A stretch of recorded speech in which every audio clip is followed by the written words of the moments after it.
விருதுநகர் மாவட்டம் கிருஷ்ணன் கோவிலில் கல்வி பணியில் கடந்த 34 ஆண்டுகளாக சிறப்பாக சேவையாற்றி வரும் VPMM கல்வி நிறுவனங்கள், கலை மற்றும் அறிவியல் கல்லூரி, பொறியியல் கல்லூரி, நர்சிங் கல்லூரி, கல்வியியல் கல்லூரி உள்ளிட்ட பல்வேறு கல்வி நிறுவனங்கள் ஒரே வளாகத்தில். மாண்புமிகு தலைவர் அவர்களே, பேரவைத் தலைவர் அவர்களே, கல்வி கூடம் என்பது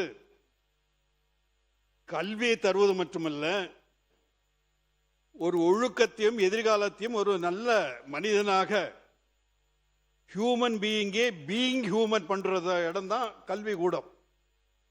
ஆனா இன்னைக்கு தமிழகத்தில் கல்வியில் சிறந்த தமிழ்நாடு என்று நாம் போற்றுகின்ற நிலையில் பள்ளி மாணவர்களிடையே இந்த மாதிரி ஒரு சூழ்நிலை உருவாகும் பொழுது எதிர்காலமே எப்படி ஆகிவிடுமோ என்ற ஒரு பயம்.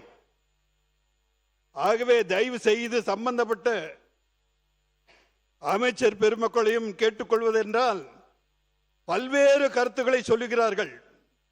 பத்திரிகையிலே ஒரு செய்தி வருகிறது, தொலைக்காட்சிகளிலே ஒரு செய்தி வருகிறது, காவல்துறையை ஒன்று சொல்லுகிறார்கள், பெற்றோர்கள் ஒரு செய்தியை சொல்லுகிறார்கள்.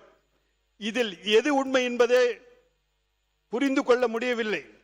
ஆகவே அவர்களுடைய பாதுகாப்புக்காக சொல்லப்படுகின்றதை கவனமாக ஆராய்ந்து காவல்துறை இதில் முக்கிய பங்கு எடுத்து எந்தவித இடர்பாடும் இல்லாமல் நடுநிலைமை வகித்து எதிர்காலத்தில் இது போன்ற ஒரு நிகழ்வு வந்துவிடக் கூடாது என்ற ஒரு கண்டிக்கத்தகுந்த பெரிய ஒரு தண்டனையை கொடுத்து எதிர்காலத்தில் இந்த மாதிரி நிலை வரக்கூடாது, தமிழகத்தில் இந்த மாதிரி சூழ்நிலை வந்தது என்ற ஒரு நமக்கு ஒரு மரியாதை குறைவான சூழ்நிலையை நாம் எல்லோரும் சேர்ந்து உருவாக்கி விட வேண்டாம்.